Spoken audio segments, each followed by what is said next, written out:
Hi అండి. అందరికీ నమస్కారం. Welcome to my channel. ఈ వీడియోలో ప్రభుత్వ ఉద్యోగులకు మరియు పెన్షనర్లకు పండుగ లాంటి శుభవార్త అండి.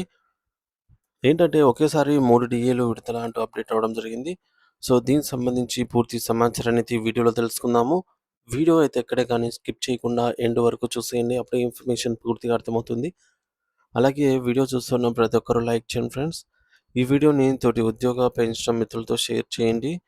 కొత్తగా మన ఛానల్ చూస్తున్న వారైతే సబ్స్క్రైబ్ చేసుకోవడం మర్చిపోకండి. ఫ్రెండ్స్, ఇక విషయానికొచ్చినట్లయితే తెలంగాణ రాష్ట్రంలోని ప్రభుత్వ ఉద్యోగులు, ఉపాధ్యాయులు మరియు పెన్షనర్ల పరిస్థితి ప్రస్తుతం అత్యంత ఆందోళనకరంగా మరియు దయనీయంగా అయితే మారింది. ఒకవైపు నిత్యావసర వస్తువుల ధరలు ఆకాశాన్ని తాకుతూ సామాన్యుడి నడ్డి విరుస్తూ ఉంటే, మరోవైపు రావాల్సిన కరువు భత్యం డీఏ సకాలంలో అందక ఉద్యోగ వర్గాల్లో తీవ్ర అసంతృప్తి జ్వాలలు ఎగసిపడుతున్నాయి.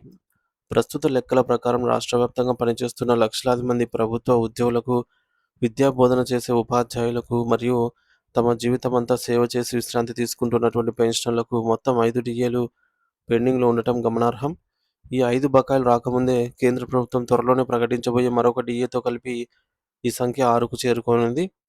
సాధారణంగా కేంద్ర ప్రభుత్వం ప్రతి ఏటా దసరా లేదా దీపావళి పండుగల సందర్భాన్ని పురస్కరించుకొని తన ఉద్యోగులకు డీఏ పెంపును ప్రకటిస్తుంది. ఒకవేళ కేంద్రం ఆ ప్రకటన చేస్తే తెలంగాణ రాష్ట్ర ఉద్యోగులకు రావాల్సిన మొత్తం బకాయిల సంఖ్య అనేది 6కు చేరుకుంటుంది. ఇది చరిత్రలో ఎన్నడూ లేని విధంగా ఒక పెద్ద పెండింగ్ జాబితాగా అయితే మిగిలిపోనుంది. సో, ప్రస్తుతం మనం జూలై నెల ముగింపు దశకైతే చేరుకున్నాము. ఇక మిగిలింది కేవలం ఆగస్టు మరియు సెప్టెంబర్ నెలలు మాత్రమే. ఈ 2 నెలల కాలంలో కూడా తెలంగాణ ప్రభుత్వం పెండింగ్‌లో ఉన్నటువంటి డీఏలను విడుదల చేస్తుంది అన్న నమ్మకం ఉద్యోగుల్లో ఇంచుమించు కోల్పోయారు. ఎందుకంటే ప్రభుత్వం వైపు నుంచి ఎటువంటి సానుకూల సంకేతాలు రావటం లేదు.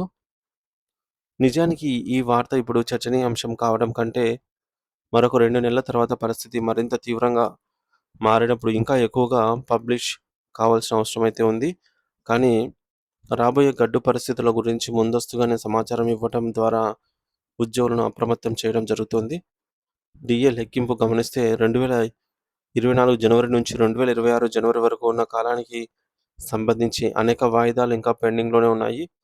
ముఖ్యంగా 2024 జనవరి నుంచి 2026 జూలై వరకు గల కాలానికి సంబంధించిన డీఏలు ఇవ్వాల్సి ఉండగా, ఇంకా జూలై డీఏ అధికారికంగా ప్రకటించబడలేదు. దీనివల్ల ప్రస్తుతం ఉన్నటువంటి 5 పెండింగ్ డీఏలతో తోడు మరొక 2 నెలల్లో ఆరో డీఏ కూడా తోడై బకాయిల భారం అనేది తడిసి మోపెడు కానుంది. అసలు ప్రభుత్వం ఈలోపు కొత్త వేతన సవరణ సంఘం పీఆర్సీ నివేదికను అమల్లోకి తెచ్చి కనీసం 2 డీఏలనైనా విడుదల చేసి ఉద్యోగులకు ఉపశమనం కలిగిస్తుందా లేదా అనేది ఇప్పుడు పెద్ద ప్రశ్నార్థకంగా మారింది. మరి ప్రస్తుతం సమాజంలో గౌరవప్రదమైన స్థానంలో ఉన్నటువంటి ఉపాధ్యాయులు, బాధ్యతాయుతమైన ఉద్యోగులు మరియు వృద్ధాప్యంలో ఉన్న పెన్షనర్ల ఆర్థిక పరిస్థితి చాలా ఇబ్బందికరంగా ఉంది. పెరిగిన ఇంటి అద్దెలు, పిల్లల చదువుల ఖర్చులు, వైద్య ఖర్చులు ఇలా ప్రతిదీ పెరిగిపోవడంతో రావాల్సిన జీతపు పెరుగుదల డీఏ రాకపోవడం వల్ల వారు తమ దైనందిన జీవితాన్ని ఎలా వెల్లదీస్తున్నారో తలుచుకుంటే ఆశ్చర్యం వేస్తోంది. దేశంలో ఇతర రాష్ట్రాలను పరిశీలిస్తే అక్కడ ఆర్థిక ఇబ్బందులు ఉన్నప్పటికీ ఉద్యోగుల హక్కులైనటువంటి డీఏల విషయంలో ఇంతటి జాప్యం జరగటం లేదు. కానీ మన రాష్ట్ర ప్రభుత్వం మాత్రం ఆర్థికపరమైనటువంటి అంశాలను పక్కన పెట్టి ఉద్యోగుల సంక్షేమాన్ని నిర్లక్ష్యం చేయడం వెనుక ఉన్నటువంటి కారణాలు ఎవరికీ అర్థం కావడం లేదు. ప్రభుత్వాలు మారినా, కాలం గడిచినా ఉద్యోగుల కష్టాలు మాత్రం తీరకపోవడం దారుణం. ఇకనైనా ప్రభుత్వం స్పందించి ఈ యొక్క 6 డీఏల సమస్యకు ఒక శాశ్వత పరిష్కారం చూపాలని అయితే అందరూ కోరుకుంటున్నారు. అంటే ఫ్రెండ్స్, మనకు మొత్తానికి చూసుకున్నట్లయితే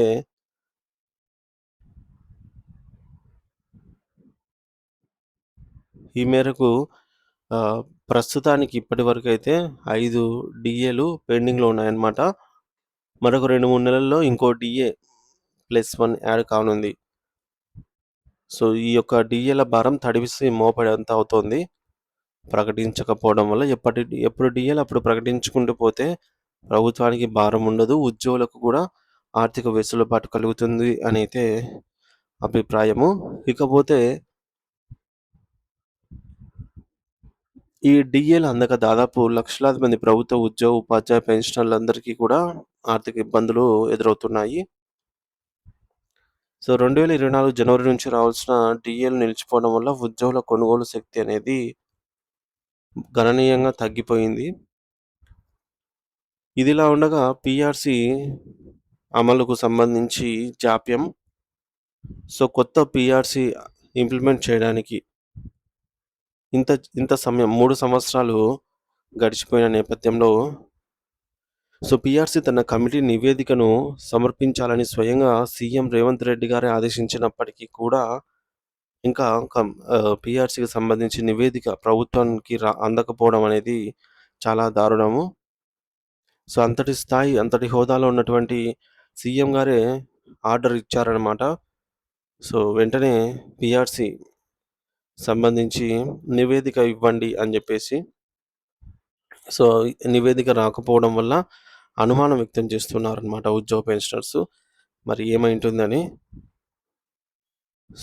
ఈ పీఆర్సీ అమలు మరియు దాంతో పాటు కనీసం కొన్ని డీఏలనైనా ఇవ్వాలి అని జెప్పేసి ఉద్యోగులు, పెన్షనర్లు, ఉద్యోగ సంఘాలు వేచి చూస్తూ ఉన్నాయన్నమాట. మొత్తానికి తెలంగాణ రాష్ట్రంలో ప్రభుత్వ ఉద్యోగుల కరువు భత్యం డీఏ నిలిచిపోవడం వల్ల ఒక తీవ్రమైన ఆర్థిక సంక్షోభానికి దారితీస్తోంది. మరి వీటిపై తక్షణ నిర్ణయం తీసుకోకపోతే ఉద్యోగ వర్గాల్లో ఆందోళన మరింత పెరిగే అవకాశం కూడా లేకపోలేదు.